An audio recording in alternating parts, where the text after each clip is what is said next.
신명기 4장과 14장, 13장, 그리고 오늘 말씀에는 하나님의 언약을 깨고 다른 신을 섬기는 배교 행위에 대해서 아주 단호한 경고가 나옵니다. 불쌍히 여기지 말고 돌로 쳐 죽이라 명령합니다. 살벌합니다. 하지만 이 말씀의 근본적인 목적은 죄인을 심판하는 데 있지 않습니다. 그렇게 함으로써 너희 중에서 악을 제하라. 이 말씀의 핵심이 있습니다. 즉, 신앙생활이 개인적인 차원을 넘어 공동체가 전체가 함께 져야 할 책임인 것을 강조하는 것입니다. 구약의 이스라엘은 단순히 한 핏줄의 모임이 아니라 민족 전체가 하나님과 언약을 맺은 자들이었습니다.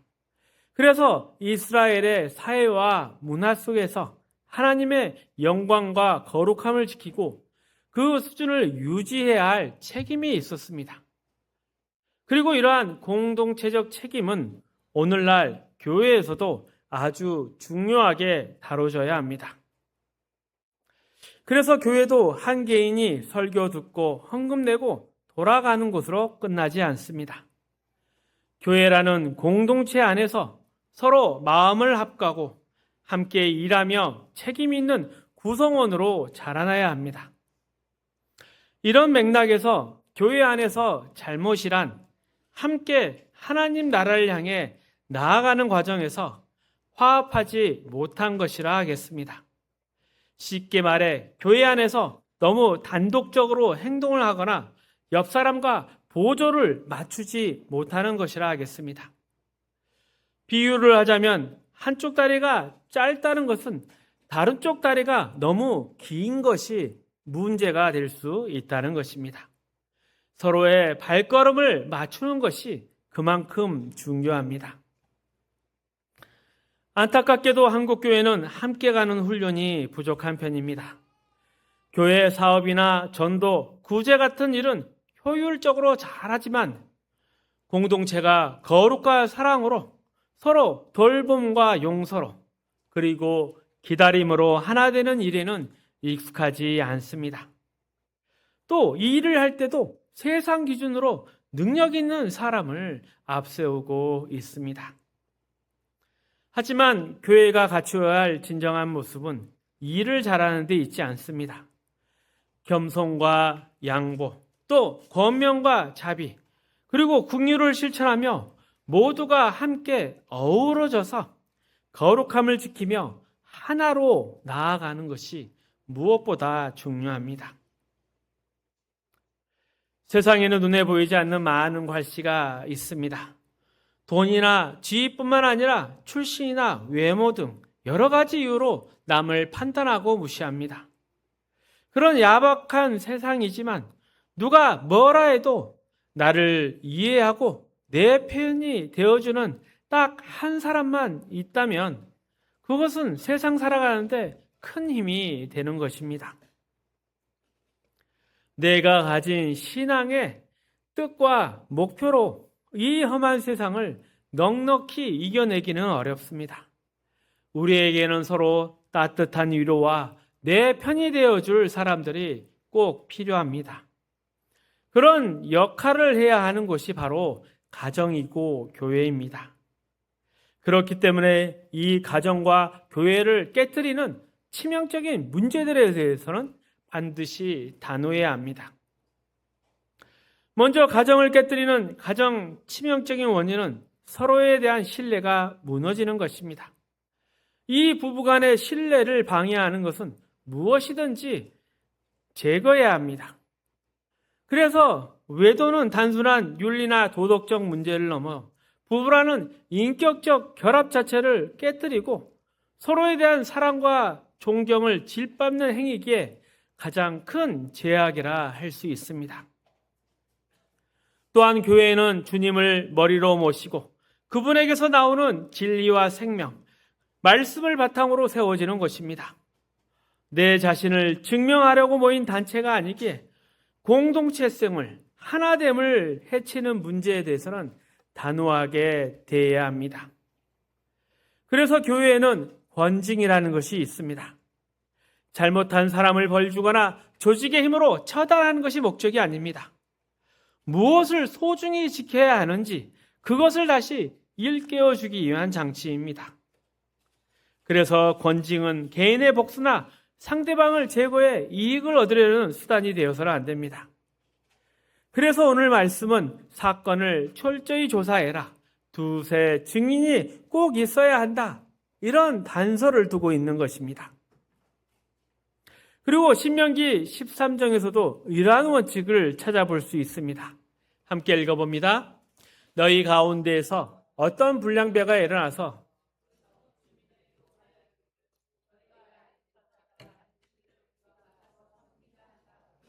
너는 자세히 묻고 살펴보아서 이런 가증한 일이 너희 가운데 있다는 것이 확실한 사실로 드러나면 너는 마땅히 그 성읍 주민을 칼날로 죽이고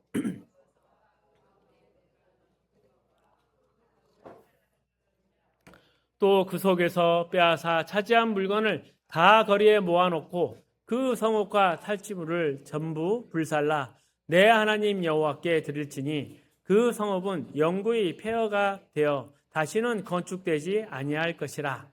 너는 이 진멸할 물건을 조금 더 내 손에 대지 말라.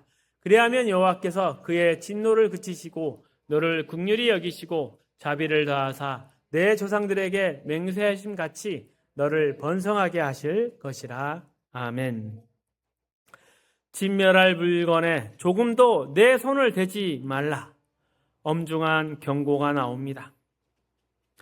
역사상 중세시대에는 이런 종교 재판을 빌미로 이웃을 범법자로 몰아 그 재산을 빼앗는 일이 비일비재했습니다. 아합이 이웃의 포도원을 빼앗았던 것처럼 종교나 신앙의 이름으로 얼마든지 사적 이익을 취할 수 있습니다. 왜냐하면 사람은 본래 악하고 죄는 온갖 교묘한 탈을 쓰고 나타나기 때문입니다. 누군가 저에게 목사에게 내가 사기를 당했다 이런 하소연을 할 때 저는 이렇게 말했습니다. 그것은 그가 목사라서 사기치는 것이 아니라 사기꾼이 목사가 된 것입니다. 그리고 사기꾼은 목적을 위해서라면 뭐든지 합니다. 대통령의 가족이나 친구가 되기도 하고 목사도 되기도 하고 심지어 자신이 메시아라고 주장하기도 합니다. 이처럼 신앙 공동체를 개인의 이익을 위한 도구로 사용하는 것에 대해서 성경은 아주 엄중하게 경고하고 있습니다. 그리고 또 오늘날 한국교회에서 가장 흔히 들리는 말, 그것이 우리 교회에는 사랑이 없어요 라는 불평입니다. 그런데 정작 이 말을 하는 사람은 사랑으로서 이 교회가 회복되기를 바라는 마음보다 내가 이 교회에서 제대로 대접을 받지 못했다, 그런 분노에서 이 말을 하는 것입니다.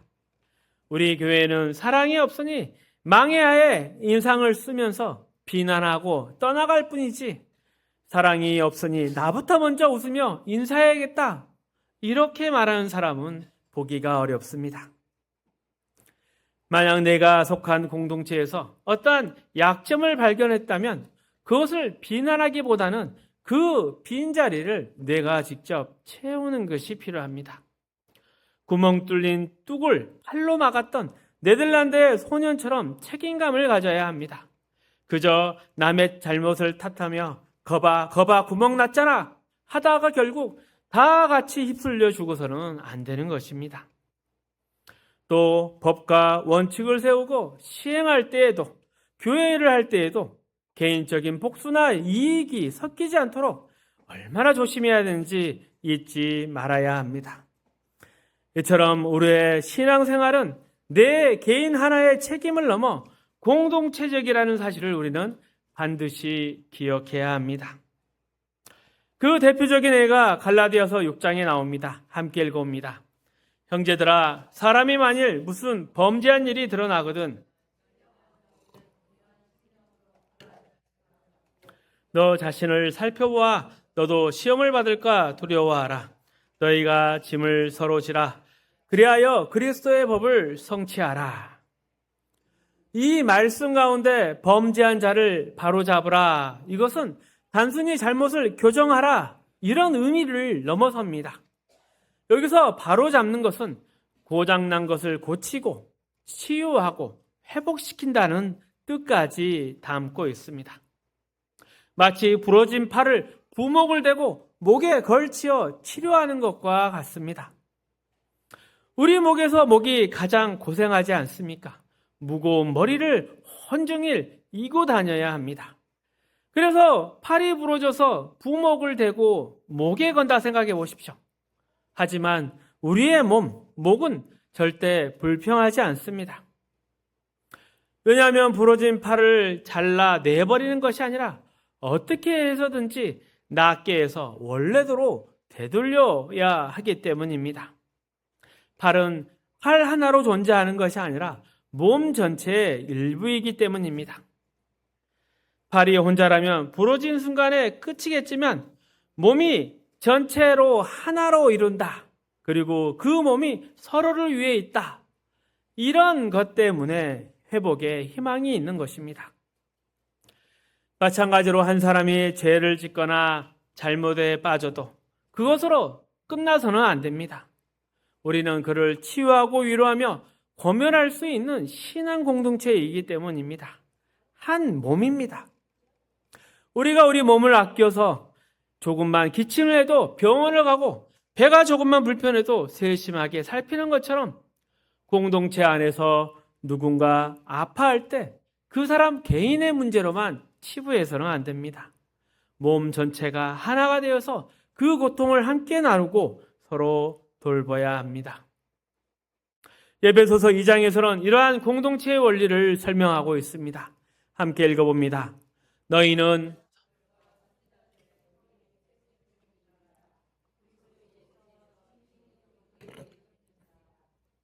그 안에서 건물마다 서로 연결하여 주 안에서 성전이 되어 가고 너희도 성령 안에서 하나님이 거하실 처소가 되기 위하여 그리스도 예수 안에서 함께 지어져 가느니라.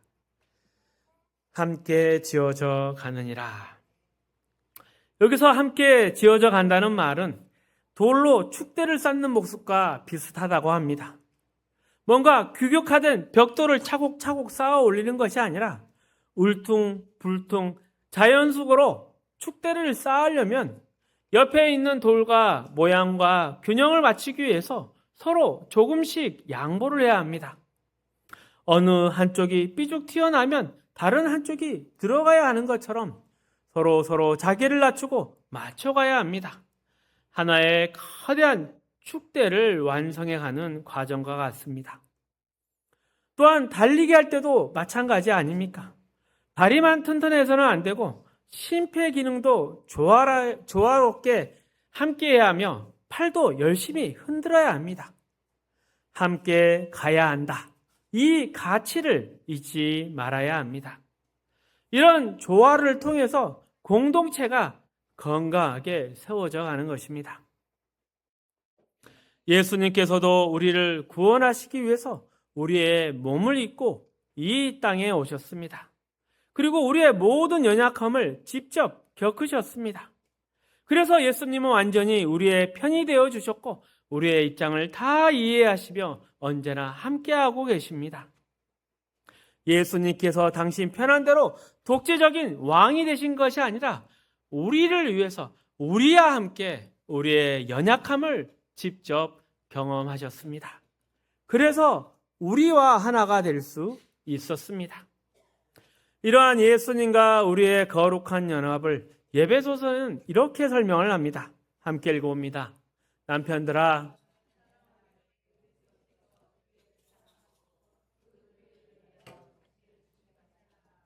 이는 곧 물로 씻어 말씀으로 깨끗하게 하사 거룩하게 하시고 자기 앞에 영광스러운 교회로 세우사 티나 주름 잡힌 것이나 이런 것들이 없이 거룩하고 흠이 없게 하려 하심이라. 가정의 가장 기초적인 구성, 그것은 바로 부부입니다. 그런데 이 부부란 것은 무엇입니까? 부부는 서로 각자가 하나님의 자녀로서 개인이 가진 신앙을 넘어서 가정이라는 소명의 자리로 부름을 받은 관계입니다. 그리고 하나님은 이 가정을 통해서, 이 부부라는 하나됨을 통해서 우리에게 많은 것을 알려주시고 행하게 하십니다. 인생에서 결혼을 해야만 비로소 알게 되는 것들이 많습니다. 거룩한 연합, 하나됨. 남자는 남편이 됨으로써 예수 그리스도가 어떤 분이신지를 깨닫고 그분을 나타내는 직분을 가지게 된 것입니다. 여자는 아내가 됨으로써 그리스도의 사랑을 받는 교회의 모습을 상징하는 직분을 가지게 된 것입니다. 이것은 각자 혼자일 때는 절대 경험할 수 없는 귀한 직분인 것입니다. 아내는 남편에게 교회가 주께 하듯 순종하고, 남편은 예수님께서 교회를 사랑하듯이 자기 몸을 주어서 아내를 사랑하고 가정을 지키는 책임 있는 삶을 살아야 합니다. 이것을 통해서 하나님과 그리스도를 알아가며 그 삶으로써 하나님의 영광을, 주님의 영광을 증거하는 것입니다. 그런데 요즘 젊은이들 사이에 결혼 조건으로 이해심 많은 사람을 자주 꼽습니다. 이게 참 듣기에는 좋지만 가만히 속뜻을 들여다보면 결혼해도 내 마음대로 살겠다, 이런 의미가 담길 때가 많습니다. 서로 얽매이기 싫다는 것이죠. 네 할 일은 네가 하고 내 할 일은 내가 한다. 하지만 하나님이 맺어주신 결혼은 둘이 함께 묶이는 일입니다. 내가 하고 싶을 때, 먹고 싶을 때 먹는 것이 아니라 이제는 둘이 함께 해야 합니다. 상대방의 동의를 구해야 되고 서로 배려해야 되고 기다려야 하며 희생할 줄 알아야 합니다. 이것이 결혼의 기본 시작이며 가정의 시작입니다. 교회 역시 마찬가지입니다. 교회는 단체의 힘을 모아 무엇인가 거창한 사업을 하고 이름을 내는 곳이 아닙니다. 성도들이 교회로 모임으로써 비로소 거룩을 꽃피우고 서로 진리의 열매를 맺어가며 그 일을 위해 서로 마음을 모으는 것, 그것이 바로 교회이며 신앙 공동체입니다. 하나님께서 이스라엘 백성에게 그토록 진노하시고 엄중한 벌을 내리셔야 했던 이유가 무엇일까요? 비록 다니엘이나 선지자 예레미야처럼 개인적으로 의로운 이들도 있었지만 그들 또한 국가적 운명의 틀 안에서 함께 고난을 겪어야 했던 이유가 무엇일까요? 공동체 전체가 하나의 책임으로 묶여있기 때문입니다. 우리 역시 마찬가지입니다. 신앙이라는 것은 개인적 차원을 넘어 공동체적 책임이라는 것을 눈을 떠야 합니다. 교회는 내 취향에 맞춰 내 즐거움 찾는 곳이 아닙니다. 서로 다른 사람과 함께 모여서 하나님을 닮아가는 훈련의 장소입니다. 하나님께서 원하시는 이 거룩함이 혼자는 이룰 수 없기에 우리는 서로 교회 안에서 서로 격려해가며 위로해가고 또 죄를 멀리하며 의를 위해, 믿음을 위해, 성장을 위해 노력해야 합니다. 좋은 설교 듣고 감동받는 것으로 충분하지 않습니다. 말씀을 삶으로 실천하며 신앙 공동체 안에서 건강하게 서로를 세워가는 공동체적 책임도 함께 감당해야 합니다. 교회는 관람하고 구경하는 곳이 아니라 함께 만들어가는 공동체입니다. 오늘날 한국교회와 또 사회의 문제는 이러한 것에 대해서 일부 지도자만의 책임이라 합니다. 하지만 그렇지 않습니다. 지도자의 잘못된 방향을 비판 없이 따르는 곳, 또 거기에 묵인하는 것도 공동체의 책임이며 여기에 모두가 영향을 받기 때문입니다.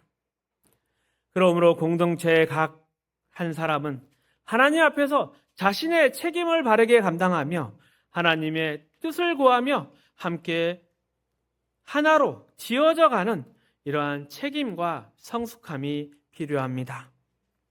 말씀을 정리하겠습니다. 신앙생활은 단순히 개인의 구원이나 위안에 머무는 것이 아니라 공동체가 함께 져야 할 거룩한 책임입니다. 하나님과의 언약 안에 있는 우리는 이 교회라는 훈련장 아래서 서로의 발걸음을 맞춰가며 하나님 나라를 향해 함께 나아가야 합니다. 교회에는 능력이나 효율을 쫓는 것이 아니라 겸손과 양보, 돌봄과 자비를 통해서 서로 하나됨을 연습하는 것입니다. 누군가 잘못에 빠졌을 때 손가락질 하기보다는 부러진 팔을 고치듯 세심하게 돌아보며 치유하는 것이 우리가 서로에게 행할 사랑이고 책임입니다. 우리에게 주신 가정과 교회라는 소명의 자리, 서로 부족함을 채우며 하나님의 성전으로 함께 지어져 가야 합니다. 오늘날 가정이 해체돼가고 교회가 사회적 신뢰를 잃은 것은 우리의 방관과 책임의 부족 때문입니다. 이제는 관람객처럼 누리고만 돌아가는 신앙에서 벗어나 공동체의 아픔을 공감하고 진리를 함께 실천하는 주체가 되어야 합니다. 하나님의 뜻을 우리의 삶의 기준으로 삼아 서로 존중하며 거룩한 공동체를 세워가는 성숙한 신앙인이 되시기를 축복합니다.